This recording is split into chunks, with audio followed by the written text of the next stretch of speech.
Hello guys, good morning, नमस्कार, सुप्रभात आप सभी को। आज एक बार फिर से मैं आप सभी के साथ अपने यूट्यूब चैनल पे आज के वीडियो की शुरुआत कुछ मोटिवेशनल लाइन के साथ हम करेंगे।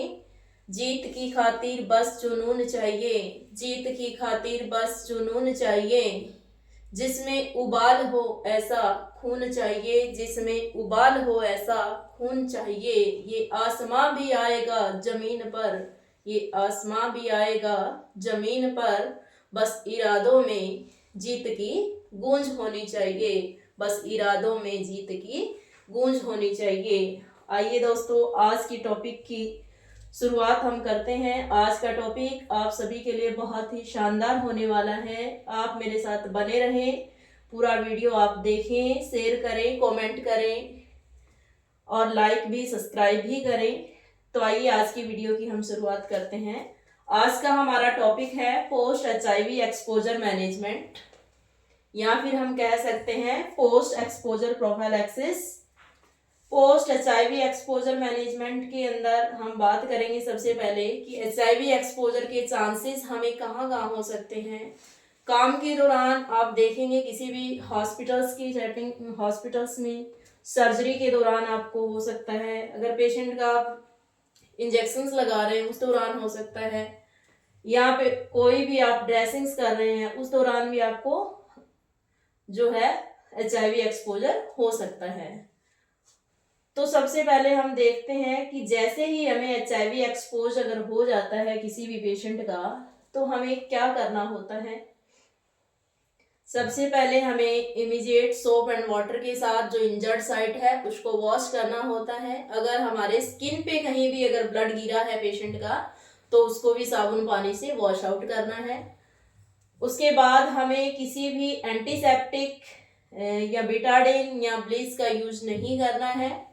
सिंपल साबुन और पानी से हमें वॉश आउट करना है। इमीडिएट हमें रिपोर्टिंग करनी है ताकि उसका जो भी प्रोफिलैक्सिस है विद इन 72 आवर्स आपको मिल पाए। अगर रिपोर्टिंग नहीं करेंगे तो जो प्रोफिलैक्सिस है वो हमें कभी भी नहीं मिल पाएगा और हमें जो एचआईवी का रिस्क है वो हो सकता है मे बी हमारा जो सोर्स है वो एचआईवी पॉजिटिव ही हो और उसका जो वायरस लोड हो वो बहुत ज़्यादा हाई हो सकता है पेशेंट एड्स की एडवांस स्टेज में भी हो सकता है। तो कभी भी इस तरीके की नेग्लिजेंसी हमें नहीं करनी है कि कोई भी हमें एक्सपोजर हो गया और हमने ना ही वॉश आउट करा ना ही हमने रिपोर्ट करा।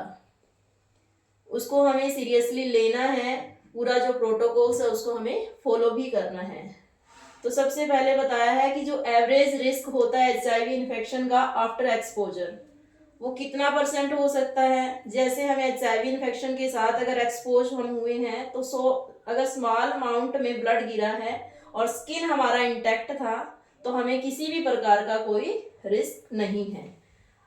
क्या कहना चाह रहा है कि अगर आपकी जो स्किन थी वो इंटैक्ट थी, कोई उसमें कट नहीं था, कोई एब्रेजन उसमें नहीं थी, ना चैप्ड स्किन थी आपकी, तो उसमें आपको कोई भी रिस्क नहीं है। ब्लड हाथ पे गिरा है इंटैक्ट स्किन पे, आप वॉश आउट करेंगे, कोई पोस्ट एक्सपोजर प्रोफिलैक्सिस की जरूरत आपको नहीं है। नेक्स्ट आता है निडल स्टिक इंजरी। अगर आपको कोई परक्यूटेनियस इंजरी हो जाती है, निडल्स के द्वारा हो सकती है। ये निडल्स कोई भी हो सकता है, कैनोना निडल है, बोरहॉड जो सुचरी निडल है वो हो सकते हैं। इंजेक्शंस लगाते हुए आपको निडल स्टिक हो सकती है, या कोई भी शार्प इंस्ट्रूमेंट है उसके द्वारा आपको इंजरी हो सकती है। तो उसके अंदर हमारा जो रिस्क है वो कितना है, 1 in 300। अगर 300 लोगों को अगर निडल स्टिक के माध्यम से अगर एक्सपोज वो हुए हैं तो 1% उसके अंदर हो सकता है, उसको पॉसिबिलिटी है कि एचआईवी इन्फेक्शन उसको हो सकती है। तो 3%, 0.3% क्या है रिस्क है, किसके द्वारा, निडल स्टिक इंजरी के द्वारा। तो सबसे ज्यादा जो रिस्क है वो हमारा एचआईवी एक्सपोजर जो है हमारा किसके साथ होगा, निडल स्टिक इंजरी के द्वारा। नेक्स्ट है एक्सपोजर ऑफ आई, नोज और माउथ का।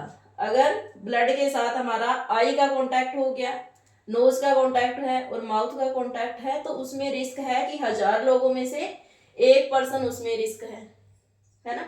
उसके बाद है रिस्क विद डैमेज स्किन। अगर हमारी स्किन जो थी वो डैमेज थी, एब्रेडेड स्किन अगर थी, चैप्ड स्किन थी, कहीं कट था स्किन पे, अगर उसके ऊपर अगर ब्लड गिरे हैं, ब्लड के ड्रॉप्स अगर गिरे हैं, तो उनके अंदर रिस्क क्या है, 1000 में से 1 को रिस्क है। तो इस तरीके से एवरेज रिस्क है जो HIV इन्फेक्शन का आफ्टर एक्सपोजर वो दिखाया गया है।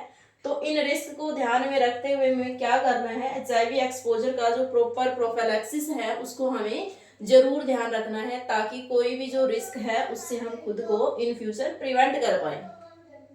तो आइए हम देखते हैं कि किस तरीके से जो रिस्क की एक्सपोजर को कोडिंग दी जाती है, किस तरीके से सोर्स को कोडिंग दी जाती है, जिसके बेसिस पे हमें ट्रीटमेंट लेना होता है।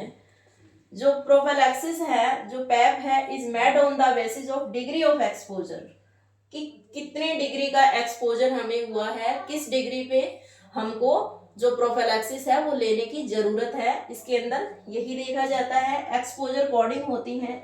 एक्सपोजर कोडिंग में कोडिंग कहाँ से होती है, एक्सपोजर कोडिंग 1 से लेके एक्सपोजर कोडिंग 3 तक इसमें की जाती है। ये कोडिंग किसके लिए है, जिसको जो पर्सन एक्सपोज हुआ है, जो हेल्थ केयर वर्कर एक्सपोज हुआ है, उसके लिए ये कोडिंग होती है। कि इंटैक्ट स्किन अगर था, अगर जो वर्कर है उसकी इंटैक्ट स्किन थी, उस पर अगर ब्लड गिरा है तो उसको किसी भी प्रकार के पैप की जरूरत नहीं है।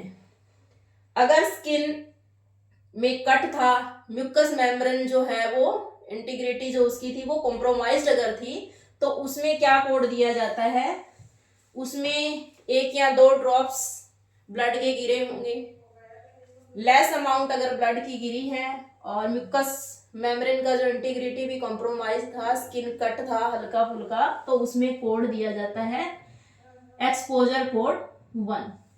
उसके बाद आता है कि जो म्यूकस मेम्ब्रेन की इंटीग्रिटी है वो तो कॉम्प्रोमाइज्ड थी ही थी, लेकिन अदर साइड जो एक्सपोज था, ब्लड का जो स्प्लैशेस थी वो भी बहुत लार्ज अमाउंट में गिरा है, तो उसके लिए कोडिंग दी जाती है एक्सपोजर कोड 2। फिर आता है कि ये तो था कि स्किन के ऊपर अगर ब्लड गिरता है, या तो स्मॉल अमाउंट में या लार्ज अमाउंट में। स्मॉल अमाउंट में अगर ब्लड गिरा, म्यूकस मेम्ब्रेन की जो इंटीग्रिटी अगर कॉम्प्रोमाइज थी उसके लिए, तो सी एक्सपोजर कोड 1 और एक्सपोजर कोड 2 देंगे। फिर आता है कि परक्यूटेनियस अगर इंजरी होती है तो उसके द्वारा कितना एक्सपोज हुआ है पर्सन, उसके ऊपर भी डिपेंड करता है।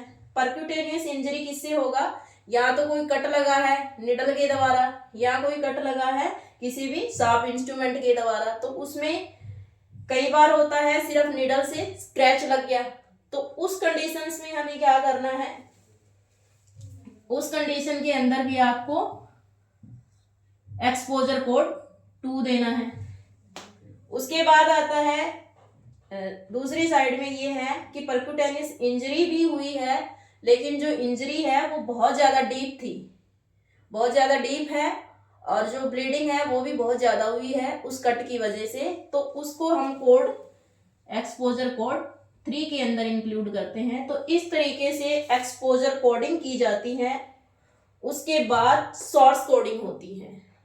अब ये तो वो हो गया कि जो पर्सन एक्सपोज हुआ उसको हमने कोडिंग दे दी कि कितना उसको एक्सपोज हुआ, कितना डीप इसका एक्सपोजर था। उसके बाद आता है कि सोर्स जो है हमारा, उसको भी हमें देखना पड़ता है, उसके अकॉर्डिंग हमें ट्रीटमेंट लेना होता है। सोर्स के अंदर हम देखेंगे कि HIV पॉजिटिव था, नेगेटिव था, या फिर जो उसका HIV स्टेटस है वो अननोन था, या सोर्स ही अननोन था। तो 4 तरह की जो बातें हैं वो ध्यान रखनी होती है सोर्स को जब भी आइडेंटिफाई हम करेंगे। या तो HIV पॉजिटिव होगा या नेगेटिव होगा, या उसका जो HIV स्टेटस है वो अननोन हो सकता है, या उसका जो सोर्स है वो अननोन हो सकता है। सबसे पहले हम देखते हैं, अगर HIV नेगेटिव है, अगर HIV नेगेटिव पेशेंट है तो उस कंडीशन में हमें क्या है, पैप की जरूरत नहीं है। ठीक है, क्या ध्यान रखना है, अगर HIV हमारा नेगेटिव है पेशेंट का तो हमें किसी भी प्रकार के प्रोफिलैक्सिस की जरूरत नहीं है। नेक्स्ट, अगर हमारा HIV पॉजिटिव है पेशेंट, HIV पॉजिटिव पेशेंट के साथ हमें क्या ध्यान रखना है, 2 कंडीशंस हो सकती हैं HIV पॉजिटिव के अंदर। या तो HIV पॉजिटिव की इनिशियल स्टेज है जिसमें पेशेंट क्या है, एसिम्प्टोमेटिक है, और पेशेंट का जो CD4 काउंट है वो भी बहुत ज़्यादा हाई है, तो उस कंडीशन में सोर्स को कोडिंग दी जाएगी HIV सोर्स कोड 1। तो उस कंडीशन में हमें क्या ध्यान रखना है कि जो HIV पॉजिटिव तो है लेकिन इनिशियल स्टेज हो सकती है HIV इन्फेक्शन के साथ उसकी, और पेशेंट एसिम्प्टोमेटिक होगा और CD4 काउंट उसका बहुत ज़्यादा लो होगा। नेक्स्ट आता है HIV पॉजिटिव तो है, साथ में उसका CD4 काउंट है वो बहुत ज़्यादा कम है, पेशेंट का बहुत ज़्यादा लो है, और पेशेंट्स में एड्स की एडवांस स्टेज है। तो उस कंडीशन में हम कोड क्या देंगे, उस कंडीशन में हमें कोडिंग क्या देनी है, HIV कोड 2, HIV कोड 2 हमें देना है उस कंडीशंस के अंदर। पेशेंट पॉजिटिव है, एड्स की एडवांस स्टेज है। फिर आता है कि जो HIV स्टेटस है पेशेंट का वो हमारा क्या है, अननोन है। अननोन अगर स्टेटस है पेशेंट का तो कोडिंग के लिए क्या करेंगे, HIV unknown status code, HIV unknown status code लिखा जाता है। फिर आता है कि जो हमारा सोर्स है अगर वो अननोन है। नेक्स्ट आता है कि जो सोर्स है वो भी अननोन हो सकता है, जिस पेशेंट की नीडल हमें लगी है हो सकता है उसका हमें पता ना हो, तो उसको भी हमें क्या देना है, अननोन HIV सोर्स कोड। तो इस तरीके से हम सारा जो है वो HIV एक्सपोजर के बाद कोडिंग करते हैं। एक्सपोज जिसको हुआ उसकी कोडिंग होती है और जो सोर्स था उसकी कोडिंग की जाती है। उसके बाद जो ट्रीटमेंट है वो डिसाइड किया जाता है। अगर पेशेंट हमारा HIV पॉजिटिव था, कोड 1 है, और एक्सपोजर अगर हमारा मान लेते हैं कि बहुत हाईली ब्लड का अमाउंट जो था परक्यूटेनियस इंजरी की वजह से वो हुआ है, तो इसमें क्या है, ट्रीटमेंट पूरा लेने की ज़रूरत है। अगर C में है तो भी क्या है, बेसिक जो ट्रीटमेंट है वो लेने की ज़रूरत है। उसके बाद ये आता है कि हमारी जो टेस्टिंग है जिसको एक्सपोज हुआ वो कब कब होनी चाहिए। एक तो एक्सपोजर के तुरंत बाद जो सोर्स की है एक्सपोजर जो है उसकी टेस्टिंग हमें करवानी होती है। उसके लिए एलाइजा है, रैपिड है, सिंपल HIV टेस्ट करवाने हैं। उसके बाद 6 वीक के बाद 1.5 महीने में हमें क्या करवाना है, फिर से वही रिपीट करवाने हैं टेस्ट।